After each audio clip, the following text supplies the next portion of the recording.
دا ستا بچی ستا دپاره ښه اشتهار هم کیدی شي او بد اشتهار هم کیدی شي. که تا د خپل بچي ښه تربیت کړي نو ستا بچی که په جومات کې ګرځي را ګرځي نو که ښه ګرځېده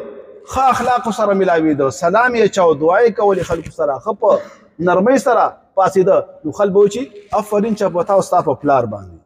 یو واده و هغې کې ستا بچی تابېده را تابېده او ګرځېده او خدمت یې کاوه او ښه طریقې سره هغه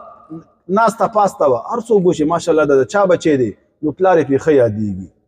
دغه شان بازار دی او ستا بچی ښه اخلاقو سره لین دین کوي اخیستل خرڅول کوي روان دی ګرځي را ګرځي نو هر څوک به تا باندې دی ښه وي او که الله مکه ستا بچی وي او هغه ښه تربیت نه کړي جومات کې ورانه کړي نو بیا پلار ته خلبه دی ردی وي. که چېرته واده وي او هلته دا بد اخلاقیانې کوي کنځلې کوي غلط کیني پاسي نو بیا هغه پلار د ده په سبب باندې یادېږي. او حدیث کې هم راځي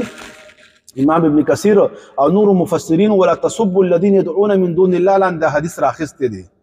چې تاسو خپل والدین ته کنځلې مه کوئ. صحابه عرض وکړه چې دا به څنګه ممکن چې خپل پلار ته څوک کنځله وکړي. هغه د دې زمانې خلکو نه خبر نو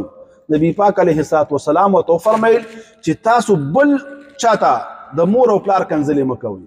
که ته د بل چا مور او پلار ته کنځلې وکړي نو هغه به ستا مور او پلار ته کنځلې وکړي نو ته د خپل مور او پلار د کنځلو د بد ردو سبب شوي.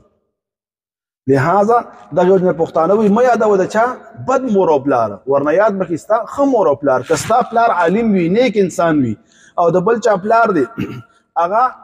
شرابي دی کبابي دی غل دی تا ورته کنځلې وکړي هغه به فورا تا ته کنځلې کوي. هغه دې ته نه ګوري چې ستا پلار تبلیغي دی ستا پلار نیک انسان دی ښه اخلاق والا دی نه